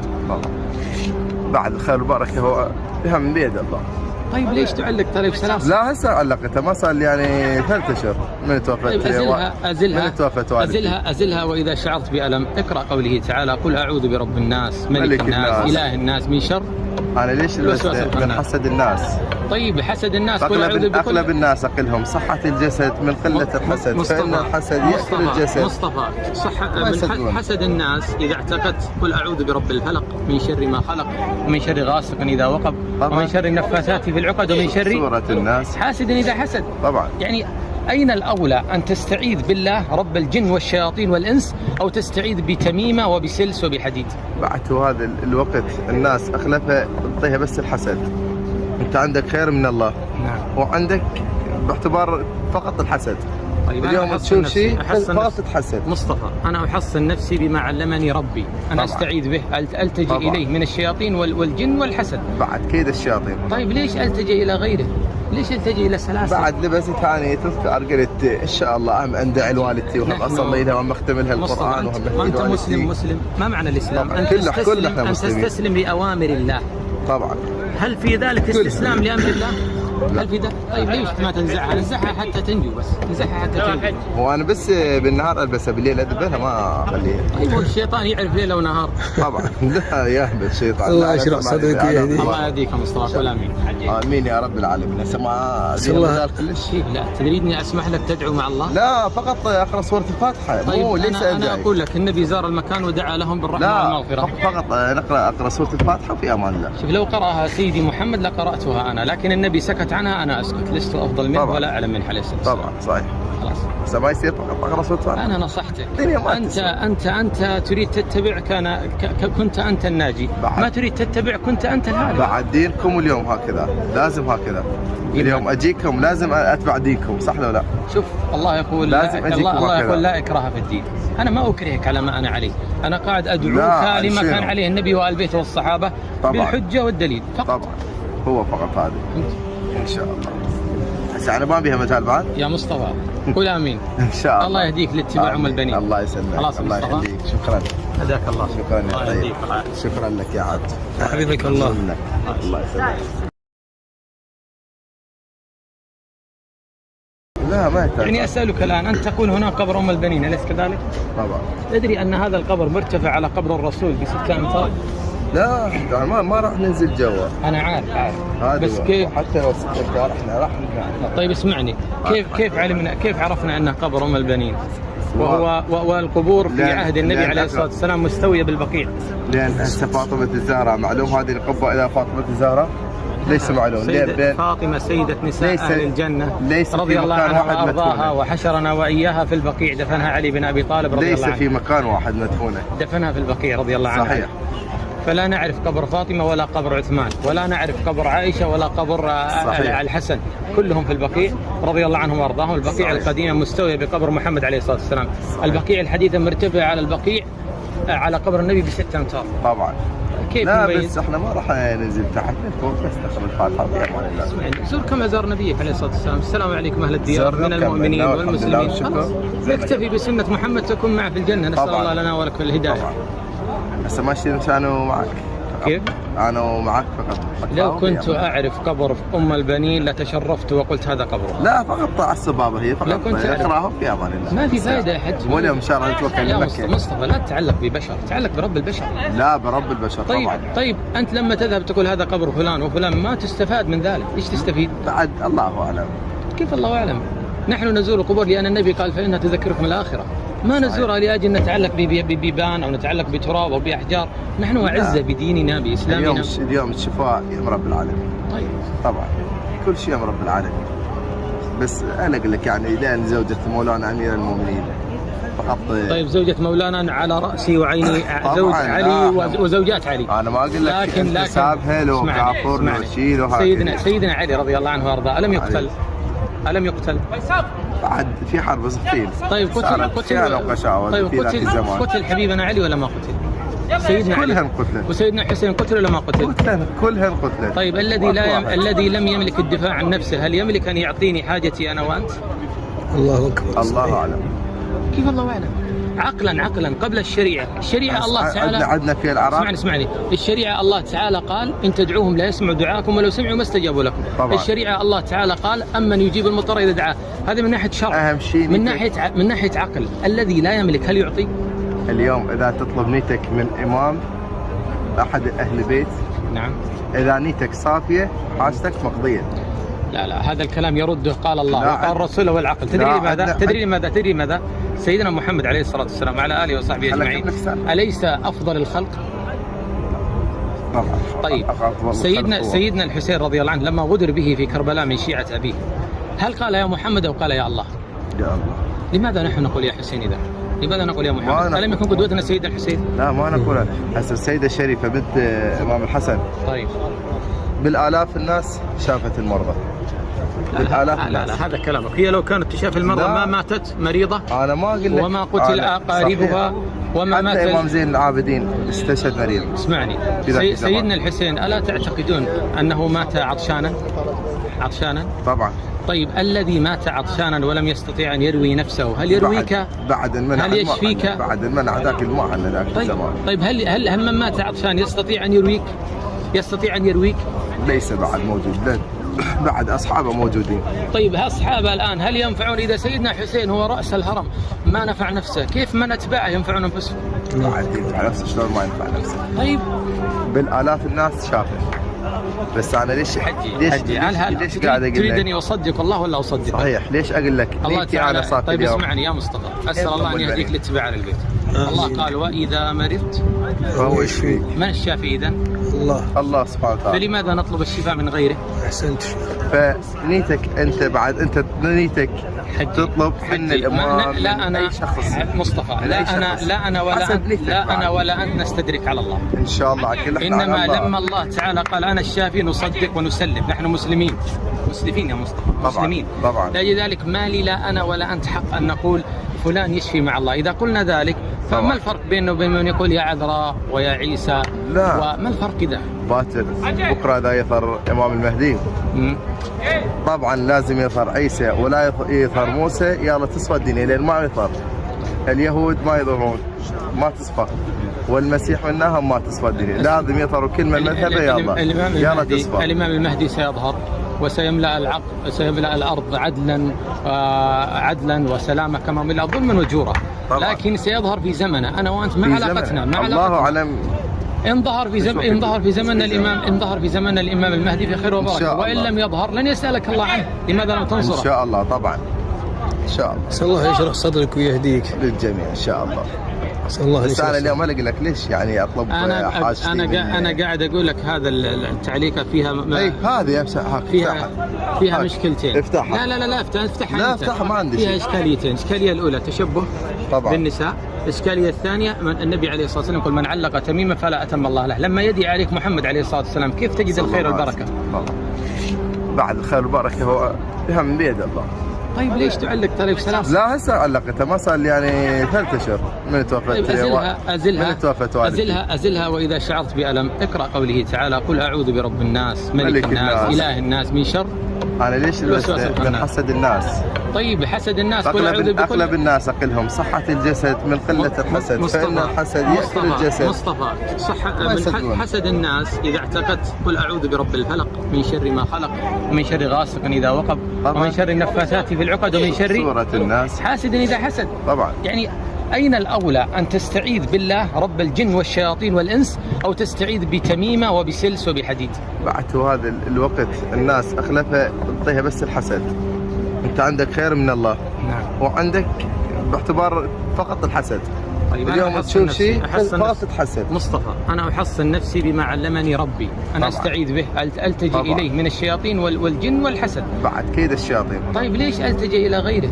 ليش ألتجئ إلى سلاسل؟ بعد لبست ثاني تذكر قلت إن شاء الله أهم أندعي لوالدتي وهم أصلي لها وهم أختم لها القرآن وهم أنت مسلم. ما معنى الإسلام؟ أن تستسلم لأوامر الله.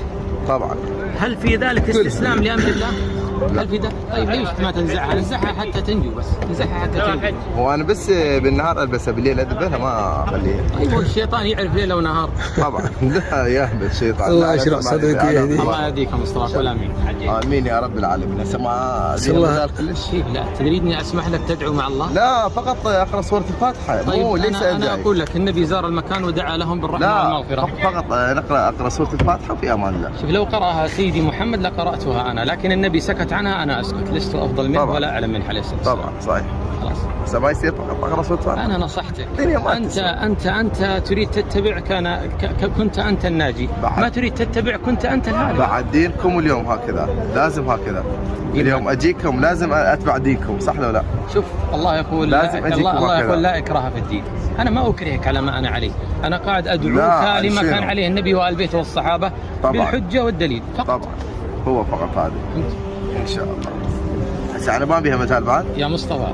قول امين. ان شاء الله. الله يهديك لاتباع ام البنين. الله يسلمك. خلاص الله يهديك. شكرا. هداك الله. شكرا الله يا يهديك. شكرا لك يا عبد. حبيبك الله. الله يسلمك. لا ما يحتاج. يعني اسالك الان، انت تقول هناك قبر ام البنين، اليس كذلك؟ طبعا. تدري ان هذا القبر مرتفع على قبر الرسول ب6 أمتار؟ لا يعني ما راح ننزل جوا. انا عارف بس هذا كيف؟ حتى لو استقرار احنا راح نرجع. طيب اسمعني، كيف عرفنا ان قبر ام البنين والقبور في عهد النبي عليه الصلاه والسلام مستويه بالبقيع؟ لان هسه فاطمه الزهراء معلوم هذه القبه الى فاطمه الزهراء ليس معلوم. سيدة فاطمة سيدة نساء أهل الجنة رضي الله عنها وأرضاها، وحشرنا وإياها في البقيع، دفنها علي بن أبي طالب رضي الله عنه. ليس في مكان واحد مدفونة، دفنها في البقيع رضي الله عنها. صحيح. فلا نعرف قبر فاطمة ولا قبر عثمان، ولا نعرف قبر عائشة ولا قبر الحسن، كلهم في البقيع رضي الله عنهم وأرضاهم. البقيع القديمة مستوية بقبر محمد عليه الصلاة والسلام. البقيع الحديثة مرتفعة على البقيع على قبر النبي ب6 أمتار. طبعا. كيف لا نبين؟ بس احنا ما راح ننزل تحت فوق، بس نقرا الفاتحه بامان الله. زور كما زار نبيك عليه الصلاه والسلام. السلام عليكم اهل الديار من المؤمنين والمسلمين. نكتفي بسنه محمد تكون معه في الجنه. نسال الله لنا ولكم الهدايه. طبعا. هسه ماشي انا معك. كيف؟ انا معك فقط. لو كنت اعرف قبر ام البنين لتشرفت وقلت هذا قبره. لا فقط على الصبابه هي فقط. لو كنت اقراهم في امان الله. ما في فائده يا حج. واليوم ان شاء الله نتوكل يا مصطفى لا تتعلق ببشر، تعلق برب البشر. لا برب البشر. طيب انت لما تذهب تقول هذا قبر فلان وفلان ما تستفاد من ذلك، ايش تستفيد؟ بعد الله اعلم. كيف الله اعلم؟ نحن نزور القبور لان النبي قال فانها تذكركم الاخره. ما نزورها لاجل نتعلق ببيبان او نتعلق بتراب او باحجار. نحن اعزه بديننا باسلامنا. اليوم الشفاء يم رب العالمين. طيب طبعا كل شيء يم رب العالمين. بس انا اقول لك يعني لان زوجة مولانا امير المؤمنين فقط. طيب زوجة مولانا على راسي وعيني، زوج علي وزوجات علي. انا ما اقول لك لكن حسابها لو كافر لو شيء سيدنا علي رضي الله عنه وارضاه الم يقتل؟ الم يقتل؟ بعد في حرب صفين. طيب قتل حبيبنا علي ولا ما قتل؟ سيدنا علي كلهم قتلوا. وسيدنا حسين قتل ولا ما قتل؟ كلهم قتلوا. طيب الذي لم يملك الدفاع عن نفسه هل يملك ان يعطيني حاجتي انا وانت؟ الله اكبر. الله اعلم. كيف الله اعلم؟ عقلا قبل الشريعه الله تعالى عندنا في العراق. اسمعني الشريعه الله تعالى قال ان تدعوهم لا يسمعوا دعاءكم ولو سمعوا ما استجابوا لكم. طبعا. الشريعه الله تعالى قال امن يجيب المضطر اذا دعاه. هذا من ناحيه شرع. اهم شيء من ناحيه عقل. الذي لا يملك هل يعطي؟ اليوم اذا تطلب نيتك من امام احد اهل بيت، نعم، اذا نيتك صافيه حاجتك مقضيه. لا هذا الكلام يرده قال الله وقال الرسول والعقل. تدري لماذا؟ سيدنا محمد عليه الصلاة والسلام وعلى آله وصحبه أجمعين أليس أفضل الخلق؟ طبعا. طيب سيدنا الحسين رضي الله عنه لما غدر به في كربلاء من شيعة أبيه هل قال يا محمد أو قال يا الله؟ يا الله. لماذا نحن نقول يا حسين إذا؟ لماذا نقول يا محمد؟ ألم يكن قدوتنا سيدنا الحسين؟ لا ما نقولها. هسه السيدة الشريفة بنت إمام الحسن. طيب بالآلاف الناس شافت المرضى. لا هذا كلامك. هي لو كانت تشاف المرضى ما ماتت مريضة. أنا ما أقول لك. وما قتل أقاربها وما مات. حتى إمام زين العابدين استشهد مريض. اسمعني سيدنا الحسين ألا تعتقدون أنه مات عطشانا؟ طبعا. طيب الذي مات عطشانا ولم يستطيع أن يروي نفسه هل يرويك؟ بعد المنع. هل يشفيك؟ بعد المنع ذاك الماء عن ذاك الزمان. طيب هل من مات عطشان يستطيع أن يرويك؟ ليس بعد موجود. بعد أصحابه موجودين. طيب أصحابه الآن هل ينفعون؟ إذا سيدنا حسين هو رأس الهرم ما نفع نفسه، كيف من أتباعه ينفعون أنفسهم؟ بعد ينفع نفسه شلون ما ينفع نفسه؟ طيب بالآلاف الناس شافه. بس أنا ليش قاعد أقول لك؟ تريدني أصدق الله ولا أصدق؟ صحيح. ليش أقول لك؟ الله تعالى. طيب اسمعني يا مصطفى، أسأل الله أن يهديك لاتباع البيت. الله قال وإذا مرضت فهو يشفيك. من الشافي إذن؟ الله سبحانه وتعالى. فلماذا نطلب الشفاء من غيره؟ أحسنت. فنيتك أنت بعد أنت نيتك تطلب من الإمام. لا أنا مصطفى لا أنا ولا أنت نستدرك على الله إن شاء الله. إنما لما الله تعالى قال أنا الشافي نصدق ونسلم. نحن مسلمين يا مصطفى. مسلمين طبعا. لذلك ما لي لا أنا ولا أنت حق أن نقول فلان يشفي مع الله. إذا قلنا ذلك فما الفرق بينه وبين من يقول يا عذراء ويا عيسى؟ لا. وما الفرق إذا؟ باكر بكرة إذا يظهر إمام المهدي طبعا لازم يظهر عيسى ولا يظهر موسى. يلا تصفى الدنيا لأن ما يظهر.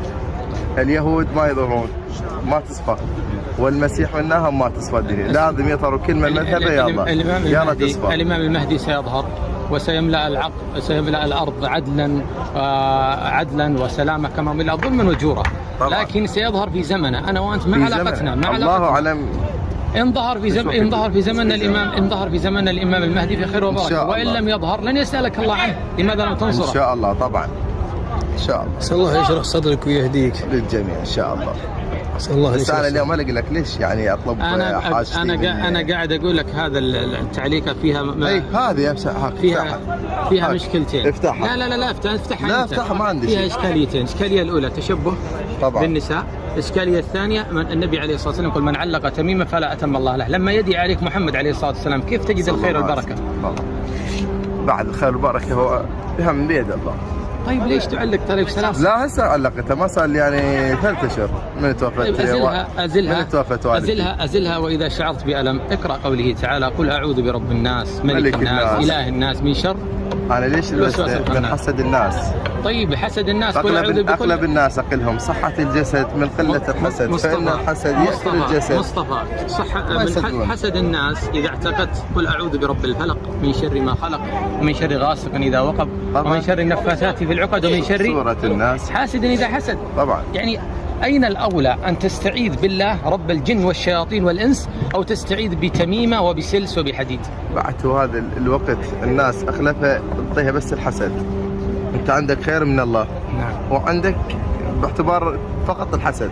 طيب اليوم تشوف شيء فقط تتحسد. مصطفى أنا أحصن نفسي بما علمني ربي، أنا طبعا. أستعيذ به، ألتجئ طبعا. إليه من الشياطين والجن والحسد. بعد كيد الشياطين. طيب ليش ألتجئ إلى غيره؟ ليش ألتجئ إلى سلاسل؟ بعد لبست ثاني تذكر قلت إن شاء الله أهم أندعي لوالدتي وهم أصلي لها وهم أختم لها القرآن وهم أنت مسلم ما معنى الإسلام؟ طبعا. أن تستسلم لأوامر الله. طبعا. هل في ذلك استسلام لأمر الله؟ هل في ذلك؟ طيب ليش ما تنزعها؟ نزعها حتى تنجو، بس نزعها حتى تنجو. وأنا بس بالنهار ألبسها، بالليل أدبها ما أخليها. طيب الشيطان يعرف ليلة ونهار. طبعا لا يهبل الشيطان. الله يشرح صدرك ويهديك. الله يهديك يا مصطفى، قول آمين. آمين يا رب العالمين. هسه ما الله كلش. لا تريدني أسمح لك تدعو مع الله؟ لا فقط أقرأ سورة الفاتحة. طيب أنا أقول لك النبي زار المكان ودعا لهم بالرحمة والمغفرة. فقط أقرأ سورة الفاتحة وفي أمان الله. شوف لو قرأها سيدي محمد لقرأتها أنا، لكن النبي سكت عنها أنا أسكت، لست أفضل منه ولا أعلم من عليه الصلاة والسلام. طبعا صحيح. خلاص. بس ما يصير فقط أقرأ سورة الفاتحة. أنا نصحتك. أنت تريد تتبع كنت أنت الناجي، ما تريد تتبع كنت أنت الهالك. بعد دينكم اليوم هكذا، لازم هكذا. اليوم أجيكم لازم أتبع دينكم، صح لو لا؟ شوف الله يقول لازم الله يقول لا إكراه في الدين. أنا ما أكرهك على ما أنا عليه، أنا قاعد أدعوك لما كان عليه النبي وآل بيته والصحابة بالحجة والدليل فقط. طبعا هو فقط هذا. إن شاء الله. هسه أنا ما بيها مجال بعد. يا مصطفى قول آمين. إن شاء الله. الله يهديك لاتباع أم البنين. الله يسلمك. خلاص الله مصطفى. يهديك. شكرا. هداك الله. شكرا يا الله طيب. يهديك. شكرا لك يا عبد. حبيبك الله. الله يسلمك.